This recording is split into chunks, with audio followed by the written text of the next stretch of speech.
Welcome to this YouTube channel. चलिए, तो हम लोगों ने पिछले वीडियो में ऑक्सफोर्ड करंट इंग्लिश ग्रामर की बुक से एक्सरसाइज 29 को स्टार्ट किया था, जो कि क्वेश्चन टैग्स जो टॉपिक है उससे रिलेटेड था। और आज की वीडियो में हम लोग उसी बुक से, ऑक्सफोर्ड करंट इंग्लिश ग्रामर के बुक से एक्सरसाइज 30 को देखेंगे और एक्सरसाइज 30 से रिलेटेड जो कंसेप्ट होगा उसको क्वेश्चन के माध्यम से ही समझने की कोशिश करेंगे और सॉल्व करेंगे क्वेश्चन को। तो चलिए देखते हैं कि क्या है। तो ऑक्सफोर्ड करंट इंग्लिश ग्रामर का जो टॉपिक है क्वेश्चन टैग्स, एक्सरसाइज 30 के अंदर जितने भी क्वेश्चन होंगे उसको कवर करेंगे, ठीक है। तो चलिए क्या है एक्सरसाइज 30। तो हेडिंग कहता है कि fill in the blanks with suitable question tags. कहते हैं कि जो नीचे ब्लैंक्स दिए गए हैं उसको क्या करना है, सुटेबल क्वेश्चन टैग के द्वारा फिल करना है, भरना है, ठीक है। तो देखते हैं पहला क्वेश्चन क्या है। ही देयर नॉट कैच स्नेक्स। तो क्वेश्चन पे आते हैं उससे पहले थोड़ा सा एक कंसेप्ट है जिसको समझते हैं। तो कंसेप्ट है देयर नीड। इसमें देख रहे हैं कि क्या है, देयर है। तो थोड़ा सा समझते हैं देयर और नीड के बारे में। दो मॉडल्स हैं, देयर, एक है देयर और दूसरा है नीड।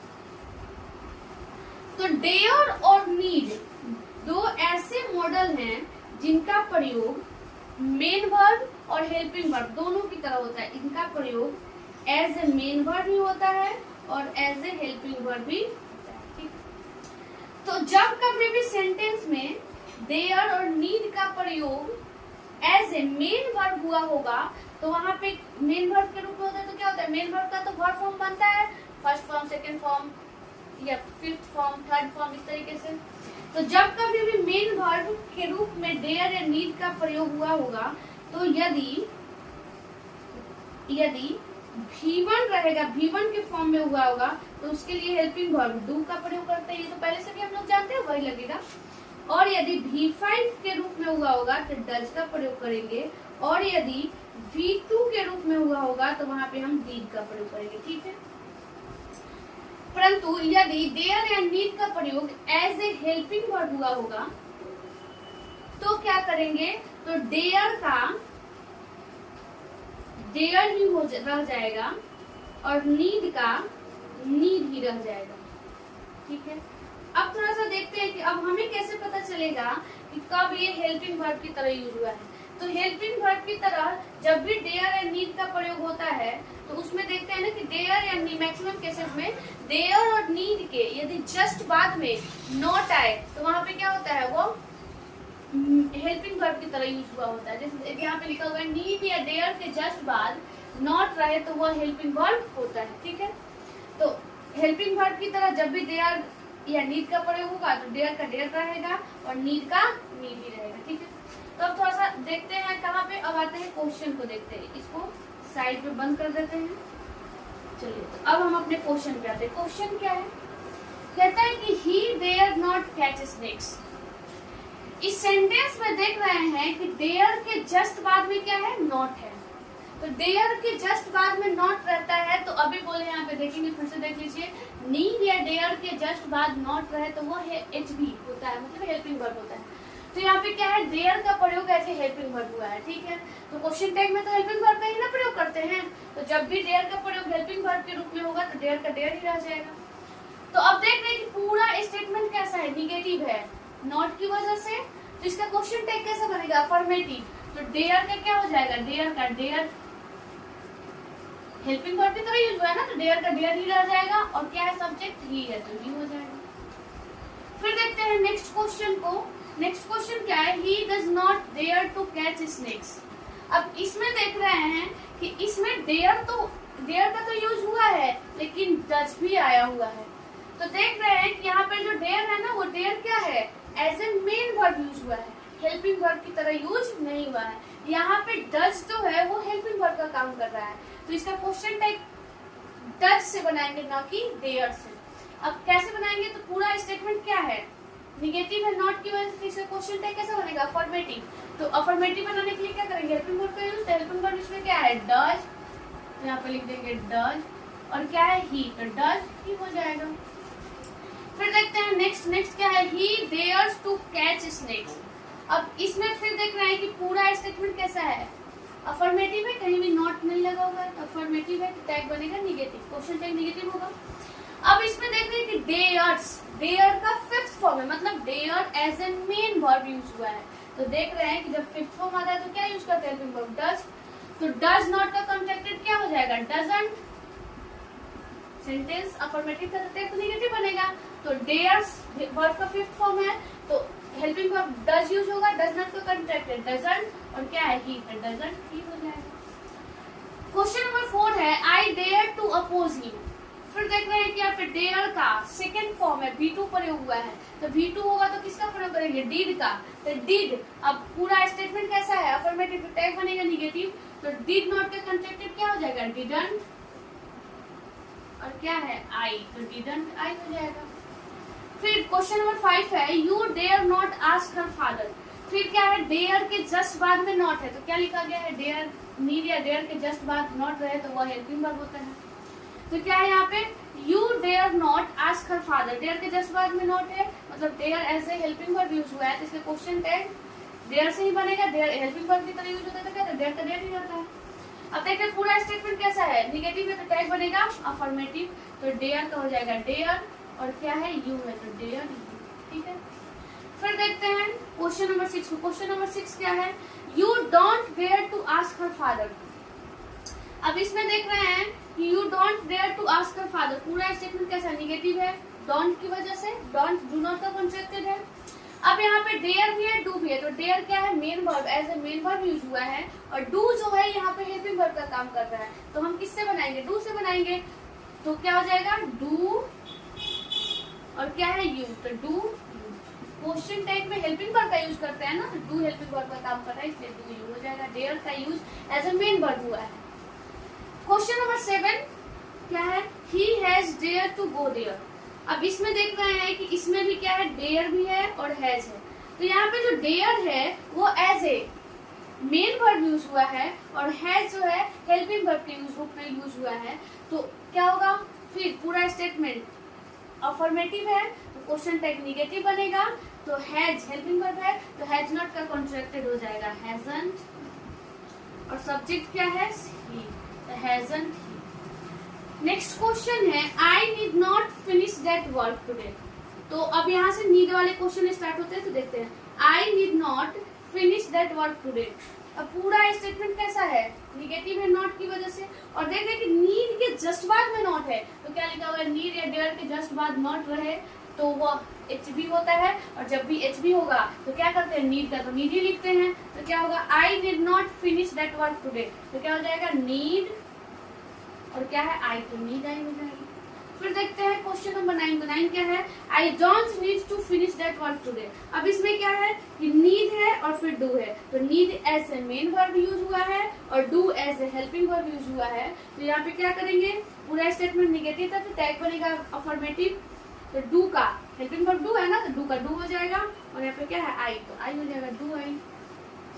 फिर देखते हैं नेक्स्ट क्वेश्चन नंबर 10 क्या है, आई नीड योर हेल्प। अब इसमें देख रहे हैं कि इसमें क्या है, नीड का यूज हुआ है, तो यहाँ पे नीड जो है as a main verb use हुआ है, एज ए मेन वर्ब।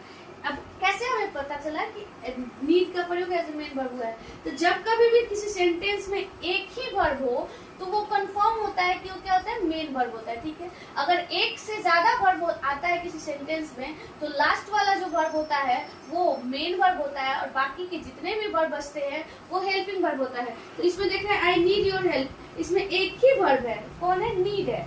अब नीड एक ही वर्ब है तो क्या होगा, नीड एक ही वर्ब है ना, तो ये मेन वर्ब ही होगा कि यदि किसी सेंटेंस में एक ही वर्ब हो तो वो फिक्स है कि वो क्या होता है, मेन वर्ब ही होता है। तो यहाँ पे नीड जो है वो मेन वर्ब है, तो मेन वर्ब के रूप में नीड क्या है, फर्स्ट फॉर्म है मेन वर्ब, या तो V1 या V5 या V2, तो V1 फर्स्ट फॉर्म है ना, तो फर्स्ट फॉर्म के लिए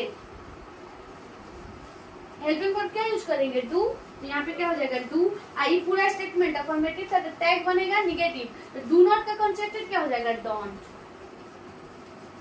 और क्या है, आई, तो डोंट। तो आई थिंक ये पॉइंट समझ में आया होगा। क्वेश्चन नंबर 11 क्या है, I don't need your help. अब इस पूरे सेंटेंस को देख रहे हैं तो पूरा सेंटेंस कैसा है, निगेटिव है, डोंट की वजह से। इसका क्वेश्चन टैग कैसा बनेगा, अफर्मेटिव। अब इसमें देख रहे नीड भी है, डू भी है, तो नीड किसके रूप में हुआ है, एज ए मेन वर्ड, और डू किसके रूप में हुआ है, एज ए हेल्पिंग वर्ड, तो डू का यूज करेंगे, तो डू आई। एक चीज और ध्यान देखिए, जब भी डू डज डिड के बाद अगर नीड आवे तो वहां पे नीड मेन वर्ब की तरह यूज होता है, तो हम जो क्वेश्चन टैग बनाएंगे ना तो उसमें डू डज डिड का ही प्रयोग करेंगे, नीड का नहीं। जैसे यहाँ पे क्या है, डोंट है, डोंट के बाद मतलब डू के बाद ना नीड है, तो यहाँ पे क्या है, ये मेन वर्ब की तरह यूज हुआ है, तो इसलिए क्या है, डू का डू ही हो जाएगा। अगला है सी डिड नॉट आस्क हिम, और फिर इसमें क्या है, नीड के जस्ट बाद में नॉट है, तो नीड के जस्ट बाद में जब भी नॉट आता है तो क्या होता है, वो हेल्पिंग वर्ब की तरह यूज होता है, हेल्पिंग वर्ब की तरह यूज होता है, तो नीड का तो नीड ही हो जाता है।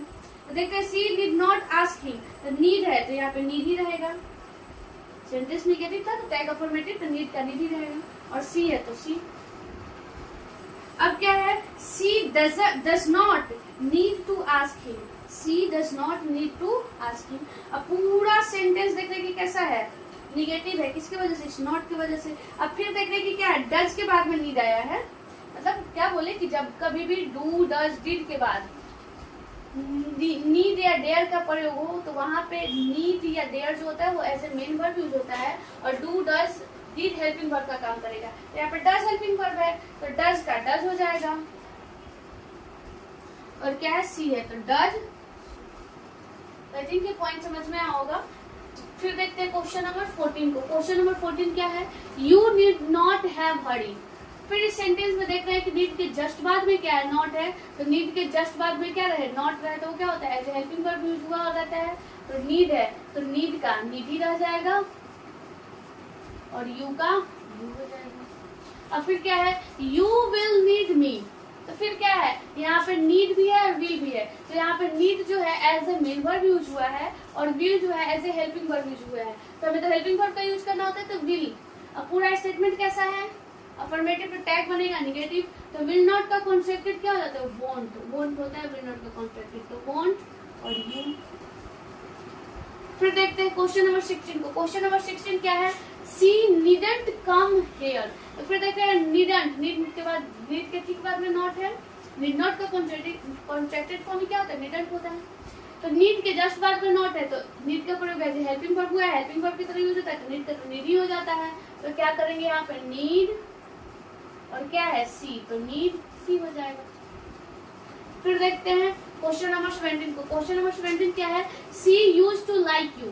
अब पूरा स्टेटमेंट कैसा है, अफर्मेटिव, और इसमें जो हेल्पिंग वर्ब है वो क्या यूज हुआ है, यूज टू। तो अब थोड़ा सा समझ लेते हैं, जब किसी भी स्टेटमेंट में यूज्ड टू आए तो उसका क्वेश्चन टैग हम यूज्ड से भी बना सकते हैं और डिड से भी बना सकते हैं। अब यदि सेंटेंस अफर्मेटिव होगा तो उसका क्वेश्चन टैग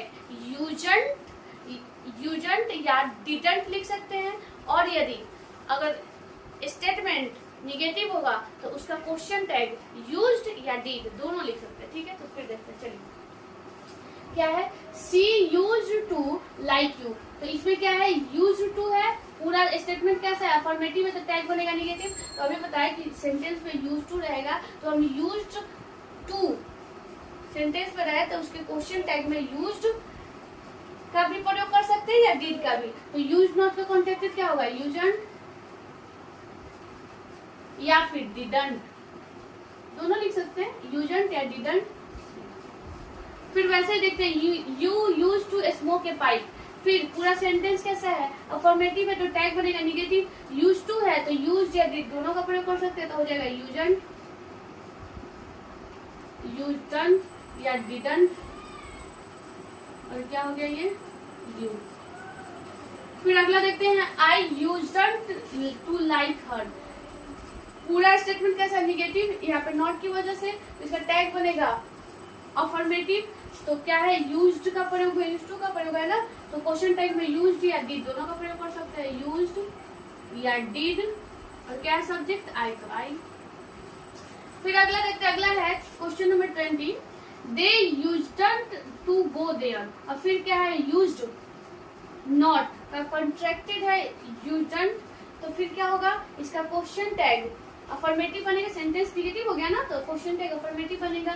अब यूज्ड टू का प्रयोग हुआ है इसलिए क्या होगा, या तो यूज का प्रयोग कर सकते हैं या डिड का। तो यहाँ पे लिखेंगे यूज्ड या डिड। अब यहाँ पे सब्जेक्ट क्या है, दे, तो यहाँ पे दे हो जाएगा और लास्ट में दे देंगे क्वेश्चन मार्क। फिर देखते हैं लास्ट क्वेश्चन। तो लास्ट क्वेश्चन क्या है, you used the money to set up a project. अब पूरा स्टेटमेंट कैसा है, अफर्मेटिव है, कहीं भी नोट या नेगेटिव वर्ड मेंशन नहीं है, तो इसलिए पूरा स्टेटमेंट क्या है, अफर्मेटिव है, तो टैग बनेगा निगेटिव। तो यूज्ड है तो यूज्ड टू का प्रयोग किया गया है ना, यूज्ड टू, तो क्या हो सकता है, तो इसके क्वेश्चन टैग में यूज्डंट या डिडंट दोनों का प्रयोग कर सकते हैं। तो लिख देंगे यूज्डंट या डिडंट और क्या है यू, तो यू। तो यही होता है लास्ट क्वेश्चन कंप्लीट और एक्सरसाइज 30 भी कंप्लीट होता है। तो आई थिंक ये एक्सरसाइज समझ में आया होगा। तो फिर हम लोग देखते हैं अगले वीडियो में अगले एक्सरसाइज के साथ। If you like this video please like it, share it and subscribe our YouTube channel. Thank you. Bye.